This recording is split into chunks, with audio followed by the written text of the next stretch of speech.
নমস্কাৰ বন্ধু বান্ধৱীসকল, আজি আমি বগৰী আচাৰ লৈ আপোনালোকৰ মাজলৈ আহিছোঁ। বগৰী আচাৰনো কেনেকৈ বনাই চাওঁ আহক। এতিয়া বগৰী ছিজন, বহুতে এই আচাৰটো বনাবলৈ চেষ্টা কৰিব। চাওকচোন মই কেনেদৰে মছলাখিনি ভাজিব লৈছোঁ।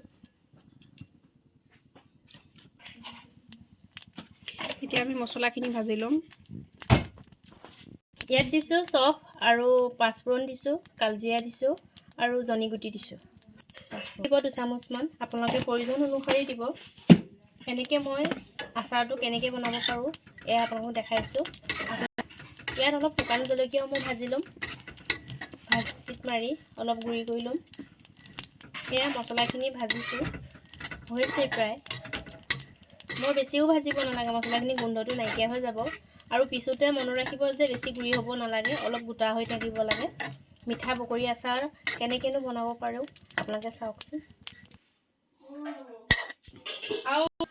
ইয়াত প্ৰায় 1.5 কেজিমান ওপৰত বগৰী আছে, 2 কেজিমানেই হ'ব। এইখিনি একদম ঘৰৰ বগৰী, বাৰীতে আছে বগৰী গছ আমাৰ। বগৰী ছিজন, ভাবিলোঁ বগৰী আচাৰ ভিডিঅ'টো বনাই আপোনালোকৰ লগতো শ্বেয়াৰ কৰি থওঁ। এতিয়া আমি মছলা পিচি ল'লোঁ, ইয়াৰ লগত এতিয়া দি দিম এনেকৈ। আৰু মনত ৰাখিব বগৰীটো এনেকৈ অলপ ফালি ল'ব। বগৰীটো এনেকৈ অলপ ফালি ল'ব, তেতিয়া এই মছলাখিনি ধুনীয়াকৈ সোমাই যাব, খাবলৈ তেতিয়া সোৱাদ লগা হ'ব। এনেকৈ ফালি ল'ব। মছলাখিনি বৰ ধুনীয়া গোন্ধাইছে। এতিয়া এইখিনি ধুনীয়াকৈ সানি ল'ম। এয়া আমি যিহেতু বগৰী মিঠা আচাৰ বনাম, বগৰী মিঠা আচাৰ খাই খুব ভাল লাগে। এয়া আমাৰ ঘৰৰে গুড়, আৰু আমি মানে বাহিৰত যাবলৈ কোনো আৰু এতিয়া আমাৰ বাহিৰৰ পৰা কিনা গুড়ো নহয়, ঘৰৰে। গতিকে বগৰীও ঘৰতে, কাৰণ আমি কুঁহিয়াৰ গুড়, কুঁহিয়াৰটো আমাৰ ঘৰতে হয়। মই দেখাম আপোনালোকক কুঁহিয়াৰ খেতিও দেখাম। এতিয়া গুড় পেৰা ছিজন যিহেতু, মই গুড় পেৰা ভিডিঅ' এটাও দেখাম। আৰু এয়া আমাৰ হৈছে এভান। এয়া আমি এখন কেৰাহীত তেল গৰমাই লৈছোঁ। মিঠা বগৰী আচাৰত বিশেষ বেছি তেলৰো প্ৰয়োজন নাই, গতিকে এয়া আমি তেল গৰমাই লৈছোঁ। এইফালে আমি ইমানখিনি গুড়েই কাটি ল'লোঁ, এয়াই হৈ যাব। কালাৰ উঠিবৰ কাৰণে ইয়াত আমি এপেকেট কাশ্মীৰী পাউডাৰ ইউজ কৰিছোঁ। ইয়াত আমি 3 পেকেটমান ঢালিছোঁ। এয়া আপোনালোকে ইয়াতকৈ বেছিও বা কমো কৰিব পাৰে, মানে বগৰীটো জোখ অনুসাৰে মছলাখিনি আপোনালোকে এড কৰিব। এয়া আমি এইখিনি তেল দি দিছোঁ, গৰম তেলখিনি। এতিয়া ধুনীয়াকৈ মিলাই ল'ম। এয়া আমি ধুনীয়াকৈ মিলাই লৈছোঁ, দেখিছে গোটেইখিনি লেট খাই গৈছে। ইয়াৰ পিছত আমি গুড়খিনি ধুনীয়াকৈ সানি দিম।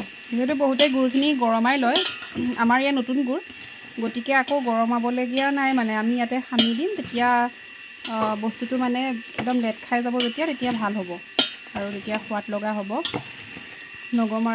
মানে গৰম নকৰিলেও ইয়াত মিলি যাব। যিহেতু নতুন গুড়, আকৌ গৰমাবলৈ কোনো প্ৰয়োজন নাই। আপোনালোকে এনেধৰণে বনাই খাই চাবচোন, খুব ইজি প্ৰচেছ হয়। বগৰী নিশ্চয় এতিয়া বগৰী ছিজনেই, গতিকে চবৰে ঘৰতে বগৰী উপলব্ধ আছে। এতিয়া গুড়খিনি একদম মিহিকৈ ৰুকি লোৱা আছিলে। এনেদৰে গুড়খিনি সানি ধুনীয়াকৈ এই আচাৰৰ ৰেচিপিটো বনাই খাব। এয়া আপোনালোকে বহুদিনলৈ থৈ সংৰক্ষণ কৰিও খাব পাৰিব, 1 বছৰ 2 বছৰলৈ।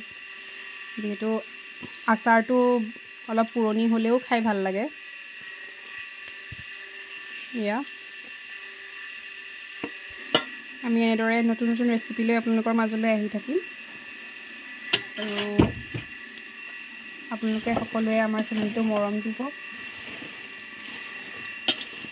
আৰু সোৱাদটো আৰু উঠিবলৈ আপোনালোকে ইয়াত অকণমান নিমখ এড কৰিব, তেতিয়া খাবলৈ খুব ধুনীয়া হয়। আৰু আমাৰ চেনেলটো আপোনালোকে ভিডিঅ'বিলাক চাব সম্পূৰ্ণকৈ, লাইক কমেণ্ট শ্বেয়াৰ ছাবস্ক্ৰাইব কৰিব আৰু বেল আইকনটো প্ৰেছ কৰিব। আজিলৈ ইমানেই, ধন্যবাদ।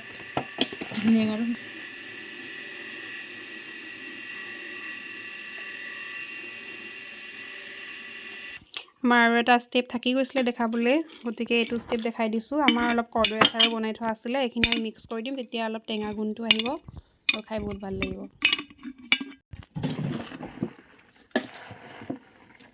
এইখিনি ধুনীয়াকৈ মিলাই এতিয়া খাবৰ কাৰণে ৰেডি হৈ গ'ল।